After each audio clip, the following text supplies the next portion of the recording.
Hey folks, it's Eric from Supportive Venture, and in this video I'm going to tell you about the best practices when onboarding new staff to your MSP.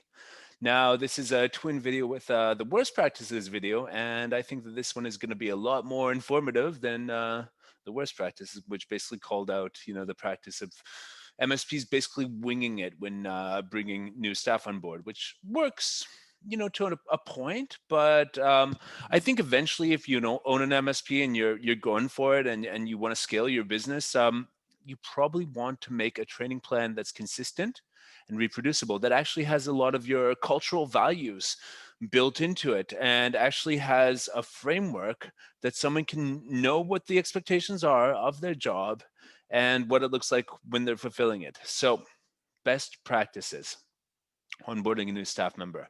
Now, the item number 0 is that before someone joins, you should have credentials created in their name and not in a structured way and ready to go. So they can just log in and set up the MFAs and all that stuff, and everything should be ready to go. There should be an onboarding that's structured. Somebody should have done that. Whoever is taking the training should have passed that on to them already, and they should be ready to go. Then you're going to introduce them to the training materials. It would be really good if you had a training plan in writing. I would strongly recommend that if you plan on hiring more than, let's say, 2 or 3 people this year, you have it all in writing and on video. Now, as you can see, I really enjoy video, and I like to share my wisdom for MSPs on video.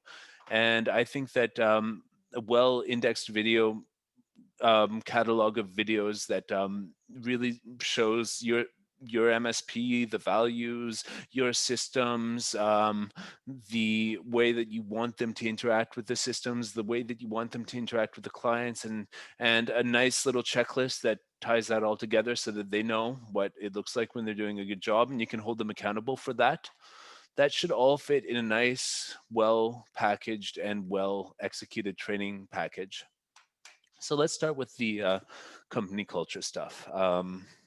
Now, basically, all of this stuff that I'm going to read, I'm just taking ideas from our onboarding forum when we onboard an MSP. We ask these types of questions, not exactly in this order, but I think there's some value here. So I will just go ahead and close my email so I don't get any more dings. Oh no, I just closed the window.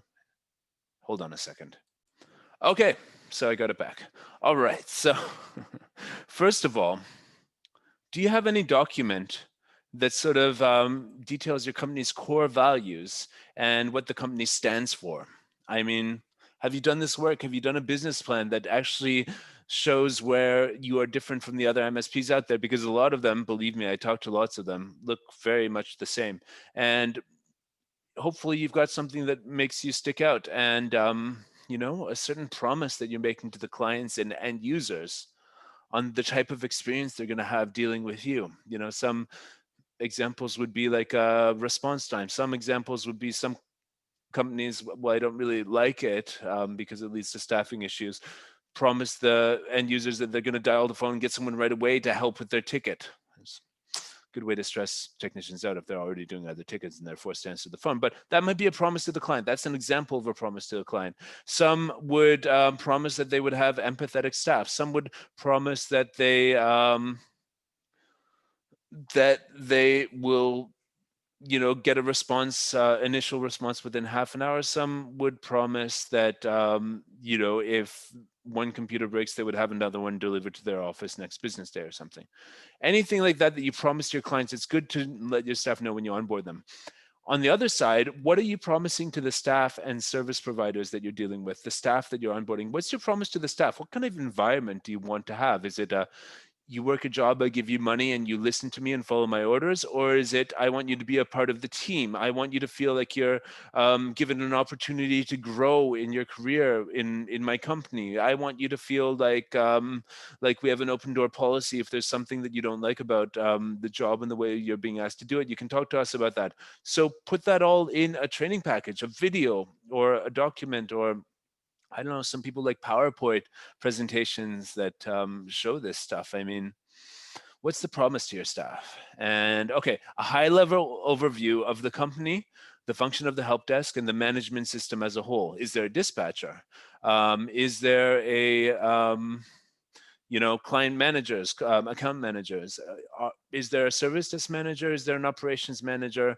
Or is it just all members of management might bombard you at any moment with any possible request? Whatever it is, make a clear sort of description of who's going to be working above them, and what their roles are, and who their direct report is, and who their direct report is, and all of that stuff, so they can understand the whole ecosystem, the system of the company, and how it works. Yeah. And then, of course, basically, the systems related training resources should be a large bulk of it, because a lot of people might have ConnectWise and it has ConnectWise University, but how do you use ConnectWise? What are the statuses you've set up within there, and what workflow rules do they trigger? How is what is the expectation for them using the system? What is step one? What's a walkthrough of how to work a ticket on the help desk? What's a walkthrough of how to write ticket notes? What's what are they doing and how? And show them through a video or screenshots of what it looks like when they're doing their job according to the way that you envision them to.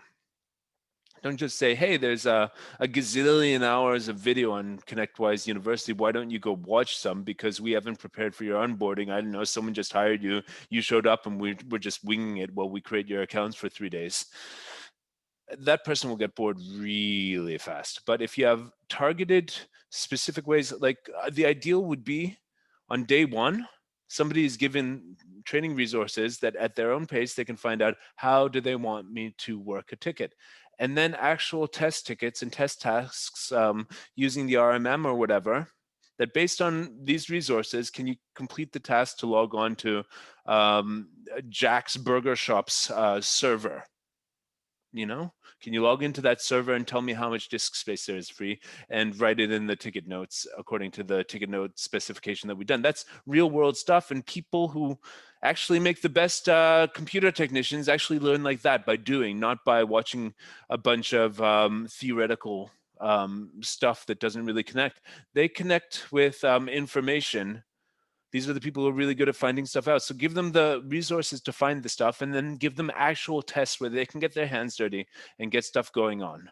And lots of that, to document a lot of different scenarios on what could happen on your help desk. Also, is there any bonus reward policy incentives? Some companies would gamify and reward documentation efforts. Some of them would gamify and reward positive feedback from clients. Some would actually, do the opposite and penalize the incorrect behaviors in those areas. Just make that all clear. Make a brief of how they can earn more money, or how they're going to quickly earn less money. I don't know. Just figure it out if you want to offer anything like that. If it's an Amazon gift card for the person who solves the most tickets in the month. I mean, you have to make sure that those things are fair, considering the different nature of the different positions in the company.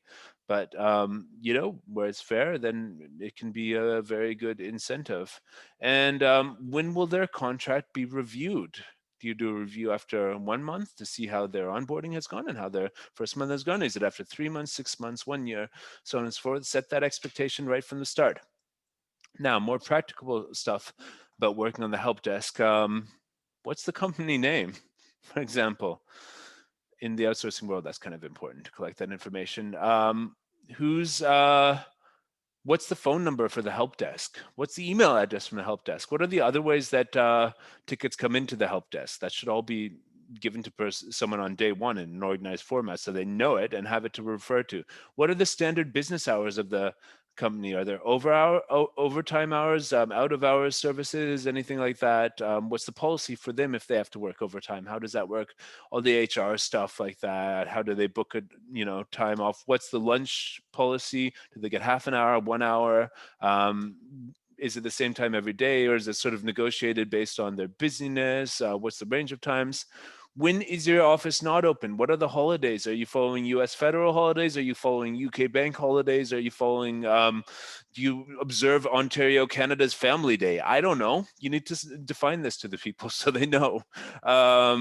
weekly block, how many hours a week are they expected to log on the system? You know, is it 80% utilization, 80% time? I'll get into that in a moment. But who is their direct report? We covered that. Overtime, we covered that.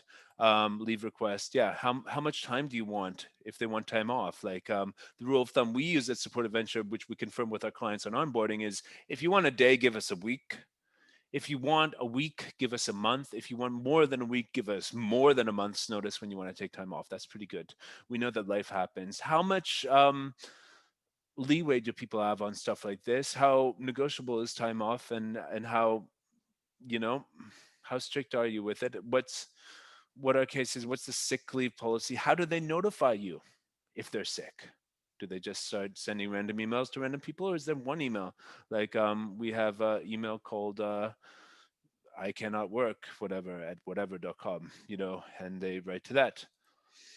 A concise list of their role and the responsibilities, the job description. Really good that people understand the boundaries and scope of their job position.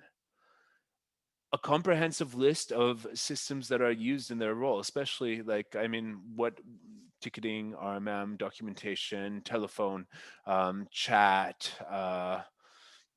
antivirus, all that stuff, all the systems. Make a list of them, hand it to them on the first place. These are the systems we use, and here's the link to how you use all of them, how you log on to them, and who is the person who manages the implementation of this system in our company. Yeah. All this should be like a training plan that links to your technician manual, because ideally you should have a training plan that will give them the firm introduction to the actual nuts and bolts standard operating procedure documents that your company is using. How does dispatch operate? How do tickets come into the help desk? How do escalation work? We'll get to all of this. But basically, like, that should be linked. There should be a manual that they can constantly refer to view what your company does, and it should be updated as you change policies. And then everybody's literally quite exactly on the same page about stuff. And if someone's not following it, you just like say, and then there will be no accusation of moving the goalpost, or different rules apply to different people if you're all following the same thing. And there's somebody making sure that actually reflects the best practice of what you're actually doing. Communication policy, really important for remote workers, like and also client facing people calling out to clients. Internally, let's start with internally, when to use email, when to send an email from the ticketing system, when to use chat, when to use telephone, when to book a call with someone, what sorts of things to raise immediately, what's the urgency threshold for all hands on deck. We've got a huge client situation and the world's going to explode if you don't let everyone. What said types of things? How do you want people to communicate when? Essentially, is what a communications policy covers. Ticket assignment policy. For example, if they're going to be assigning themselves tickets from the help desk queue of unassigned tickets, they should know how to do this. There should be a guide on how they do that. Hopefully, you have a dispatcher. Sources of tickets. Yeah, same thing. Like if there's a portal where clients submit that, and that's the preferred way of clients submitting tickets, they should know about that. They should know what it looks like, what the client experience is on the on the portal, so that they can tell people, oh yeah, just go on the thing and select that. And is there a way that the clients can schedule a specific time with them? They should know about that, how that works, what to do if they can't make that time that the client has scheduled or something like that. Calendly is really good for stuff that's not so urgent. You can open up blocks of technicians times when it's like the less busy time of the week, like I don't know, Wednesday after lunch or something, where clients can book in things like new user setups that can happen, basically anytime before Monday, rather than, just having it, yeah, wedged in between two urgent tickets or whatever. Yeah. Call answering policy. Do they have to answer the phone? What are the desired outcomes of them answering the phone? How should they answer the phone? And are they obliged to help the client immediately? Are they supposed to create a ticket in this in the system first? The best practice is yes, but some technicians will naturally just help the client and then write it up on a ticket, and maybe then get distracted and forget to log the incident at all. What happens when they answer the phone if they're required to answer the phone? and what are the outcomes of a phone answer. Um, yeah, working with the rest of the team, basically, who constantly monitors the tickets assigned to the technicians. Is it all on them to make sure that the tickets assigned to them are moving along every day? Should be, but there should also be an extra layer of a dispatcher or a service coordinator looking at every ticket assigned to everybody every day and flagging things like incomplete ticket notes, flagging things like unclear outcome. Like at Support Eventually, we like to have each ticket end with ticket resolved, next steps, meaning the technician is doing the next steps, waiting for, meaning someone external to the organization, like a client or a vendor, has to take the next steps, or escalation required means that they can't solve the ticket. So having a dispatcher or service coordinator screening for that one detail can do a lot to find tickets that have been neglected, dropped, or should be escalated and have not been flagged for escalation, or a technician needs help but they forgot about that ticket or stuff like that. Yeah. Complaints. If somebody wants to complain, they say, I'm not happy with the service. What's the procedure then? Should the technician take some information and then escalate it to a certain person? Write it down. Um, Status is prioritization. Yeah, we talked about this. Note taking guidelines. I just briefly touched on it, but more information about what you want to have on a ticket note, like from a business perspective, from a technical perspective. I've got a PDF that you can download for this. It's really, yeah. I guess I'll put the link in the description, and basically, like, you'll be able to see that PDF basically, and see it's our free ticket note writing guide. You're welcome to copy and paste it in your organization. Um, Time tracking guidelines. How do they log time on the system? Quarter hour increments. What's the target for every day of time logged? Is it 80%, 100%? I would strongly recommend you don't tell someone to log every minute of every single day when they're on the help desk. Otherwise, you're asking them to lie to you, or you're asking them to actually have a goal that's unattainable, unless you're giving them, sort of, I went to the bathroom sort of tickets, or I made a coffee sort of tickets, or stuff like that. I don't know. Documentation policy. What's the consistency of how documentation is done in your organization? Whose responsibility is, who's the documentation czar who is overseeing the documentation and making sure that everyone's contributing? What are the contribution net metrics? Are there any templates or checklists to audit documentation? Documentation audit procedure, missing documentation report procedure. Yeah, really important to have good documentation. There's all sorts of ways to incentivize this. Yeah, think about it. Put it on writing. Put it in writing and give it to your new staff. And yep, escalation procedure is the most important thing in an MSP. If someone who's assigned a ticket cannot solve that ticket, it gets to someone who can solve it in as quick as possible.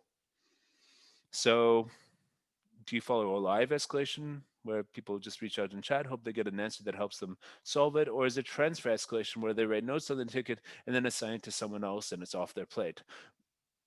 Our favorite is the hybrid between the both. Like if a technician has worked on a ticket for half an hour, they can't solve it, then they write a chat to the whole, gang and hope they get a quick win answer.